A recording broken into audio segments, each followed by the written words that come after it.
Tonic and Kreml Shampoo present the new adventures of Sherlock Holmes.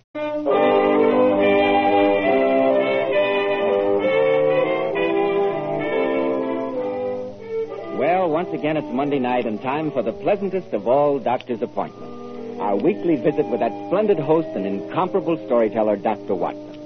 Good evening, Dr. Watson. There you are, Mr. Bell. Punctual to the minute, as usual. Draw up a chair and sit down. Thank you. That's it. All ready for tonight's new Sherlock Holmes adventure, Dr. Watson? Yes, my boy. I was just going over my notes on the case before you arrived. It was an adventure that started off on a note of gaiety and ended in one of the most bizarre tragedies that we ever encountered. I call it Murder in the Locked Room. This I've got to hear. But first, men, the good old summertime is here again. And after a day spent at the ballpark, on the golf links, or just loafing under the sun, does your hair look as stiff as a straw, dry, matted, and tangled? Then don't make the mistake of plastering your hair down with greasy, sticky goo. Instead, put Kreml Hair Tonic on the job. Kreml is that famous modern hair tonic, such a wonderful, natural-looking hairdressing. Kreml has just enough light oils to keep dry, stringy hair neatly groomed throughout the hottest, most humid summer day. Yet Kreml never leaves the hair looking or feeling greasy. It never leaves any unpleasant odor. Kreml always feels so clean on both hair and scalp. Kreml is able to give you all these advantages because it contains a special combination of hair grooming ingredients which is found in no other hair tonic. So, men, make Kreml a daily must this summer for that handsome, clean-cut look from morn till night. Kreml, Kreml Hair Tonic. Now, Dr. Watson, how about the new Sherlock Holmes story, Murder in the Locked Room? Well, Mr. Bell, that adventure took place many, many years ago. It began on a gray and murky afternoon in Baker Street. We just finished tea, I remember, and Holmes was busying himself with some chemical experiments. For some time he sat there in silence with his long, thin back curved over a retort in which he was brewing a particularly malodorous product. As I glanced across at him, seated there under the gaslight, his head was sunk upon his breast, and he looked like a strange, lank bird with dull gray plumage and a black topknot. Suddenly, he turned to me and spoke. So, Watson, you've decided not to invest in South African securities? Huh? How do you know that, Holmes? It isn't really difficult. I observe a groove between your left forefinger and thumb. Groove? It is enough to tell me that you do not intend to invest your small capital in the gold fields. I see no connection, groove. And yet the train of thought is elementary. 1, you had chalk between your thumb and finger when you returned from your club. 2, you put chalk there when you played billiards. 3, you never play billiards except with Marston. 4, you told me about a month ago that Marston had an option on some South African property which would expire in 4 weeks and which he desired you to share with him. 5, your checkbook is locked in my drawer and you have not asked for the key. Number 6 is the logical conclusion. You've decided not to invest your money in this manner. Absurdly simple. I knew you'd say that. I wonder who that is. Were you expecting a client? No, Watson, but I hope it is one. My practice has been decidedly slack lately. Go and see who it is, will you? Yes, of course I will. It's all right, Mrs. Hudson. I'll show the gentleman in. This way, sir. Good evening. I'm Dr. Watson. How do you do? My name is Chudley Stoner. Oh, come along in, Mr. Stoner. Thank you. And this must be the great Sherlock Holmes. My name is Holmes. The adjective is your own, Mr. Stoner. Sit down, won't you? Thanks. I don't imagine you know anything about me, Mr. Holmes. Nothing beyond the fact that you went to Eton and Oxford, that you have a beautiful and socially prominent wife, and that you contribute to the Strand magazine with some regularity. I'm disappointed in not receiving one of your famous deductive analyses, Mr. Holmes, but I'm glad that my name is familiar to you. You contribute to the Strand magazine, sir, too? That's very interesting, Stoner. Perhaps you read some of my humble efforts. Yes, indeed, Doctor. Very colorful stories they are. Oh, thanks very much. If you don't mind my saying so, Mr. Stoner, your own stories, which also deal with the world of crime, seem to me to be even more sensational than Watson's.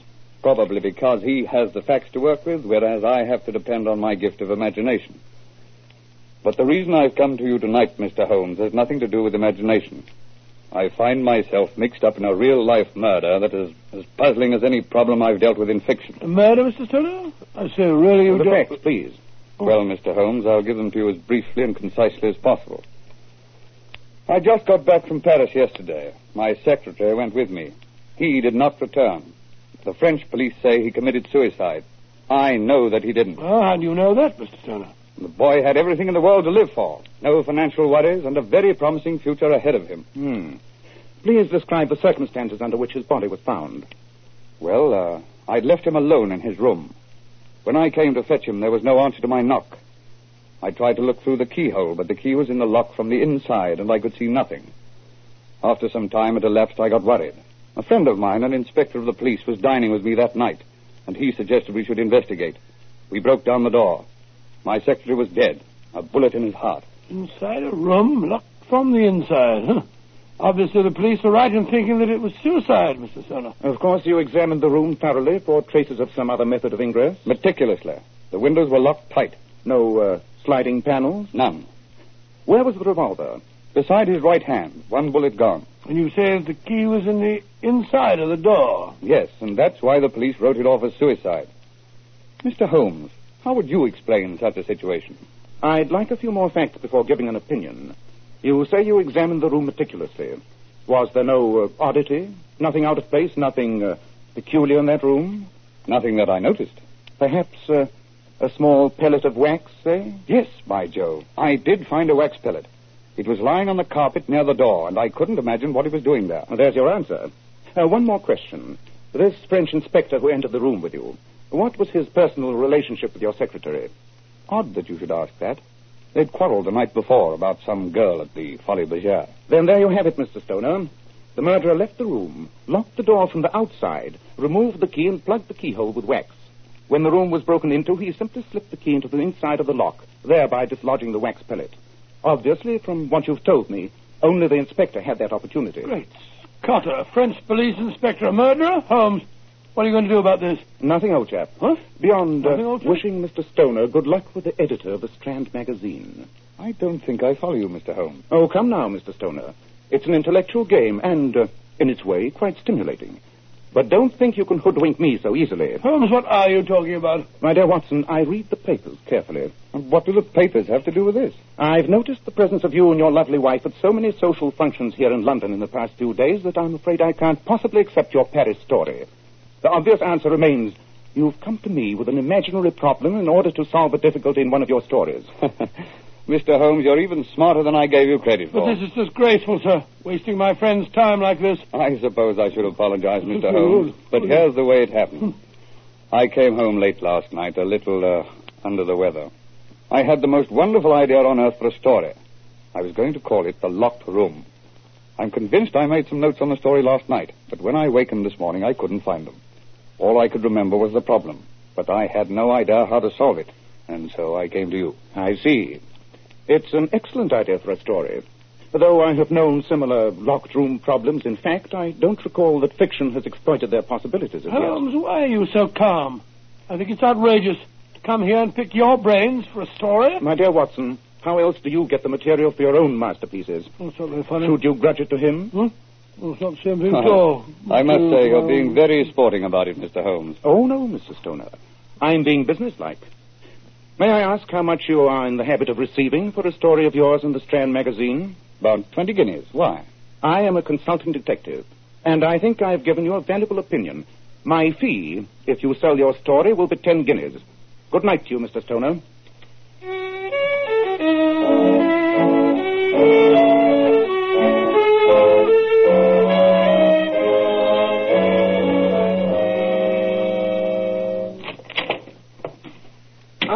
There you are, Monsieur Stoner. A remarkable deduction, Andre. Yes, here I am. I've spent all afternoon searching for those notes on the story. I could not find any trace of them. And yet I could swear I did some work when I came in last night.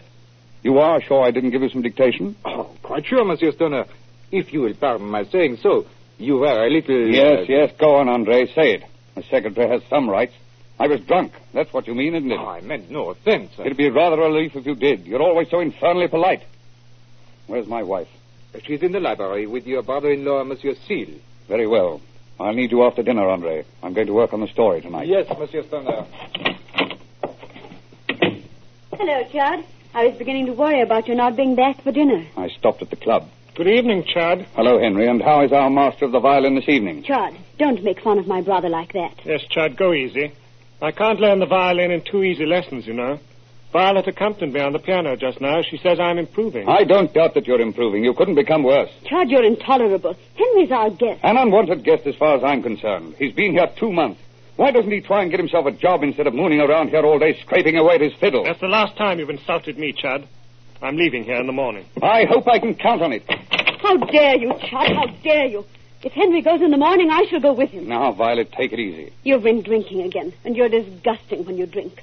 You made an absolute fool of yourself in front of Andre last night. You're very protective about him. Are you sure those calf eyes he keeps making at you are entirely unreciprocated? I hate you, Chad. I'm not waiting until the morning. I'm leaving tonight. Now, wait a minute, Violet. I'm sorry. I don't know what makes me do it. I get a few drinks and I just feel that I've got to hurt you. Well, you certainly succeed. I used to think it was the so-called artistic temperament that made you this way. Now I realize it's drink. I'm sorry, Violet, but it's not been too easy for me. Having Henry around all day gets pretty trying, particularly when I'm attempting to work. But he's planning to move soon anyway. Surely you can tolerate it a little longer. For our sake, Chad. Can't you? Of course I can, Violet. I'm sorry, dear. I'll try and be a little less boorish, and I'll watch the drinking. That sounds more like the man I married. And I'll help, too. I'll try and keep Henry out of your way as much as possible, dear. We can make a go of it, Violet. I know we can. Well, I'm going into the study. I want to jot down some notes on the new story while they're still fresh in my mind. All right, dear. Dinner will be in about half an hour. I'll call you. Fine.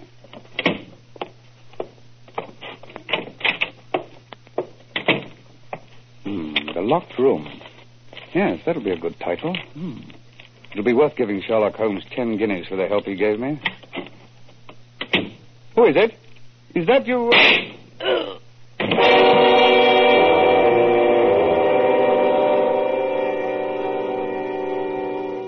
I'm flattered that you dropped by to see me, Inspector Lestrade. Not a business visit, I gather. Bless you now, Mr. Holmes. You'll have a whiskey and soda, won't you, Lestrade? Thank you kindly, Dr. Watson. Not too much soda, if you don't mind. The London criminal is becoming a dull dog these days, Lestrade. My own practice has been remarkably slow in the past few weeks. Same thing with us at Scotland Yard, Mr. Holmes. But, of course, we don't grumble at that. Now, take me. I've had an easy day today. Just come from investigating a suicide in Church Street, Kensington. Indeed, another poor devil who couldn't stand the pace of our modern living, I suppose. I suppose so, Doctor. But you'd have thought this bloke had everything he wanted. He was quite a successful writer, they tell me. A writer? What was his name? He wrote for the Strand magazine. Name was Chudley Stoner. Dr. Watson, you dropped that glass. You say Chudley Stoner committed suicide tonight? That's right, Mr. Holmes. You know him? Under what circumstances was he found? It was a routine case, sir. Locked the door on his study from the inside and then blew his brains out. The windows were locked and there were no secret panels and that kind of stuff. It was suicide, all right. The arm of coincidence is long indeed, but not as long as that. Has the body been moved? Oh, no, Mr. Holmes. I told him to touch nothing until the police photographers got there. Just to be on the safe side, you understand, sir. Splendid. Grab your coat and hat, Watson. Right, your Holmes. But what's all the excitement, Mr. Holmes? It's just a suicide. Nonsense, Inspector. I'll stake my whole reputation that Chudley Stoner has been the victim of a murder plot, as cunning and diabolical as any that I've ever encountered.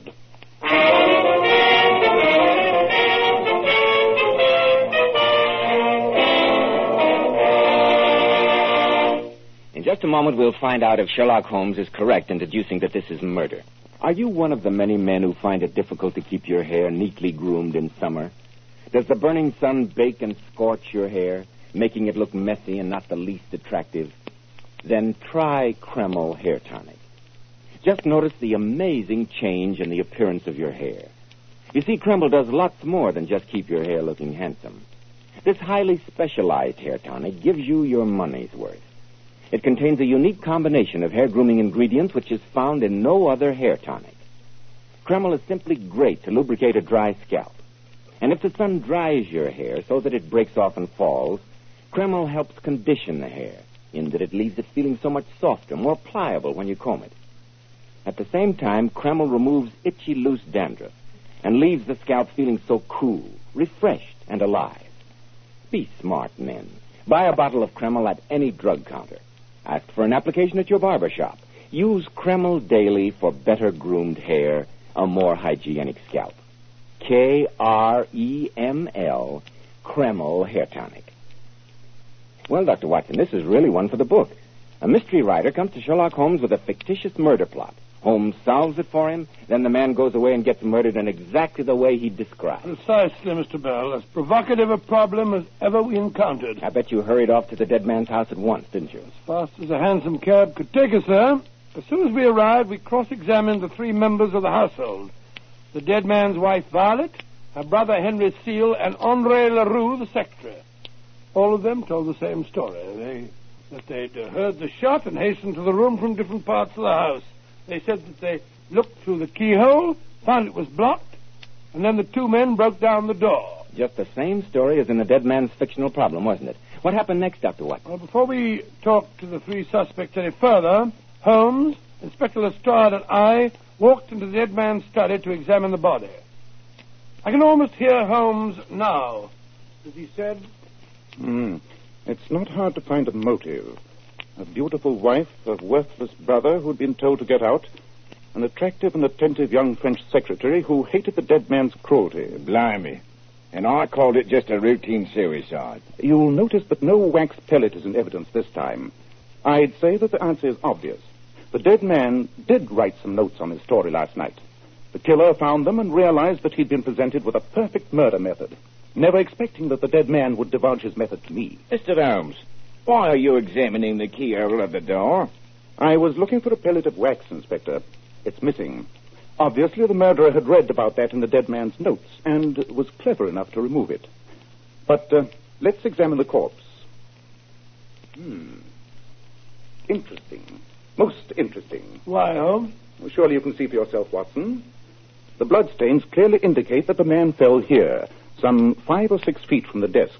And yet, with a dying burst of energy, he crawled towards the desk and clutched it. Undoubtedly, he was trying to give us a dying message. But how can holding on to a desk give a message, Mr. Holmes? And why should a dying man try to do that anyway? Remember that the dead man was a writer and a student of criminology. In his last few moments of consciousness, he probably realized I'd be on the track of his murderer. He gave us more than one clue, Holmes. Look at his body. As he fell for the last time, he upset that bowl of violets. And his wife's name is Violet. Coincidence, I think, Watson. The flowers were knocked over inadvertently as he fell. But the move to the desk was a deliberate and desperate effort. Well, if you talk about that, look here, gentlemen. Lying by his right arm. Look, that was knocked off the desk, too. It's a seal with a monogram on it. Right, Doctor. And Seal is the name of the dead man's brother-in-law. Henry Seal.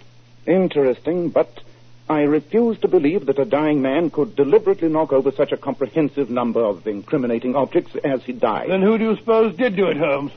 At this stage of the case, I shall suppose nothing, Watson. We have 3 obvious suspects waiting for us. Let's question them.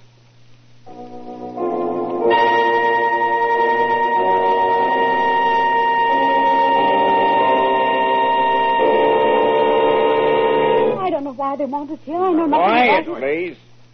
Mr. Holmes wants to ask you some questions. No, Inspector. I only wish to ask them one question.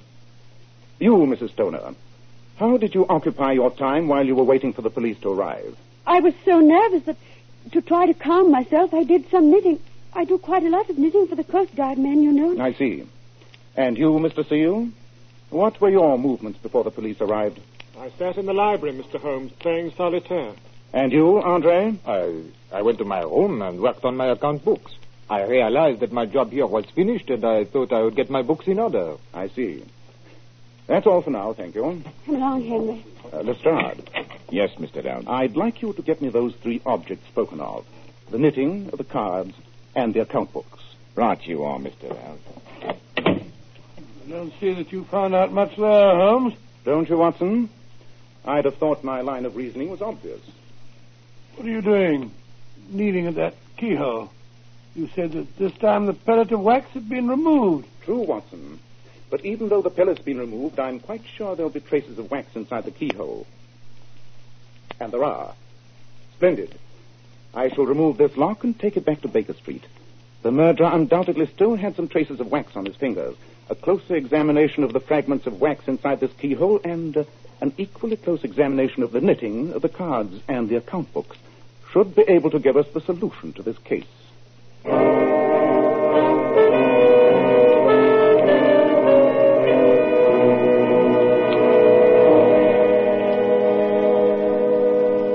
Well, Holmes, you've been poring over the microscope for nearly an hour. Have you got the answer? Nearly, but not quite. But you've examined all three of the objects. Surely it's just a question of finding which one of them shows traces of wax. Oh, no, old chap. Huh? It's not as easy as that. Oddly enough, the knitting, the pack of cards, and the account books all show traces of wax. Great Scott. But that means that all those people were involved in the murder. It was a concerted plan between the three of them. I think not, Watson. What? And in 5 more minutes, I'm sure I can prove to you who the murderer is.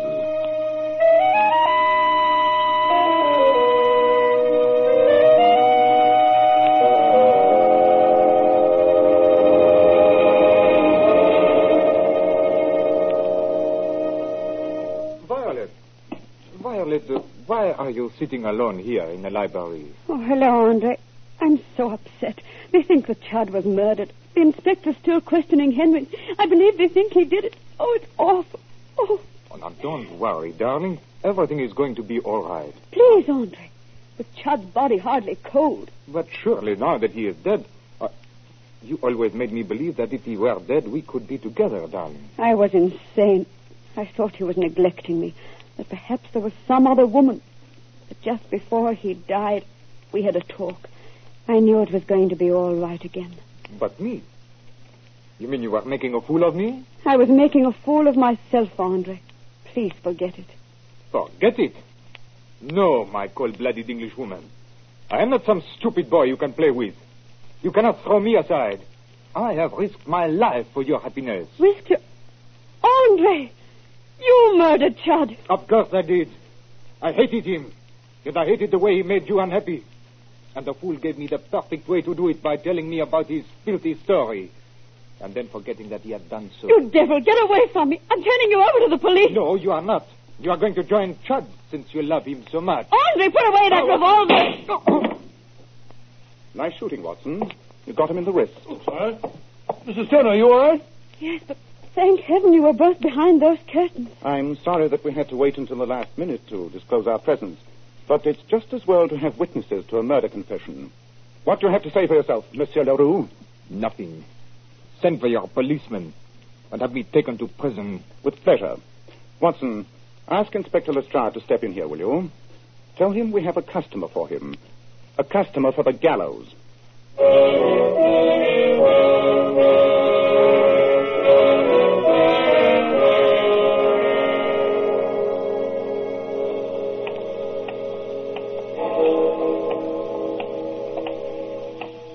Midnight. It'll be good to get back to Baker Street. It's been an exhausting evening's work. Yes, Watson. A sordid case.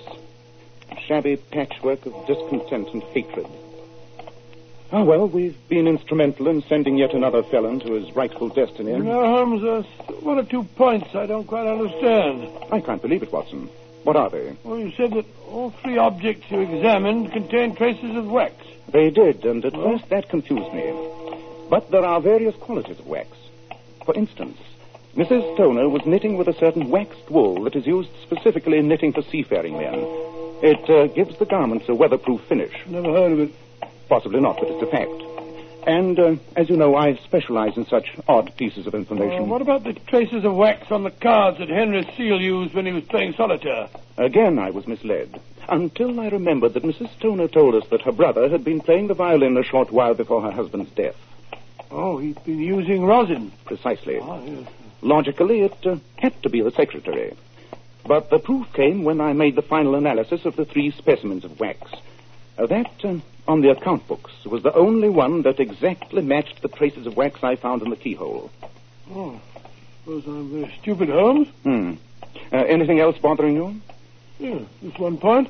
You said that the dying man tried to indicate his murderer by clasping the desk as he died. Yes, I'm sure he was trying to give us a dying message. Well, I was fooled by the violets and the seal. Well, that was a freakish coincidence. But the effort in crawling to the desk was not.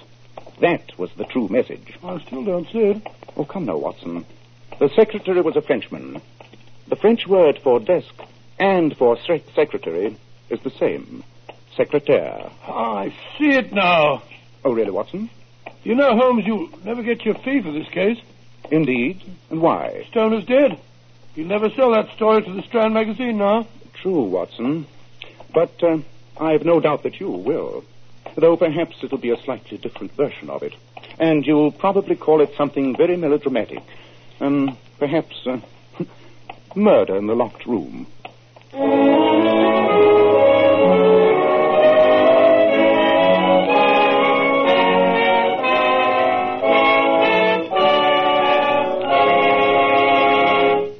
Ladies, when you want to look your radiant best, you naturally want your hair to appear just as beautiful and lustrous as it can be. So here's a tip from some of the world's most divinely beautiful girls, Powers models. Girls who are famous for their enchantingly lovely silken sheen hair. We glamour bathe our hair with Kreml shampoo. And I want to state right here and now that no other shampoo leaves the hair more sparkling clean. Really, girls, you'll be amazed how Kreml shampoo reveals all your hair's natural gleaming luster. It leaves hair shimmering with brilliant highlights that last for days. Kreml shampoo is not a cream shampoo, not a soapless shampoo, not a harsh soap, not a drying detergent. It's entirely different. After a Kreml shampoo, the hair fairly radiates natural glossy highlights. And Kreml shampoo never dries or breaks the hair. In fact, it even has a built-in oil base which helps keep the hair from becoming dry or brittle. How right you are, Mr. Bell. Kreml shampoo leaves the hair so much softer, silkier, with a lovely satin smoothness. The hair holds a wave better, too. So, ladies, buy a bottle of Kreml shampoo at any drug counter. See how easy it is to have naturally lustrous hair, a vision of shining beauty. Kreml, Kreml shampoo. Now, Dr. Watson, what about next week? Well, let me think next week. Next week, I think I shall tell you how Holmes and I returned to Baker Street one afternoon to find our rooms occupied by a beautiful young woman on the verge of hysteria. Well, that sounds promising. And who was the beautiful young woman? No, Mr. Bell. Mr. Bell, I've told you before about this. You'll have to wait till next week to find that out.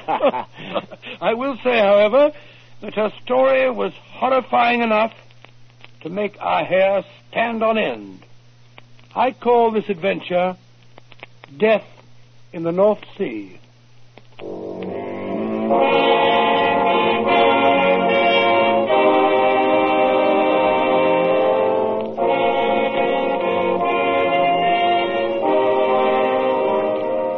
Tonight's new Sherlock Holmes adventure was suggested by an incident in Sir Arthur Conan Doyle's story, The Dancing Men. Nigel Bruce appeared by permission of Universal Pictures. Tom Conway through the courtesy of Eagle Lion Pictures. The Sherlock Holmes series is produced by Tom McKnight with original music composed and conducted by Alex Steinert. This is Joseph Bell speaking for Kreml Hair Tonic and Kreml Shampoo and inviting you to be with us next week at this same time when Dr. Watson will tell us about Death in the North Sea.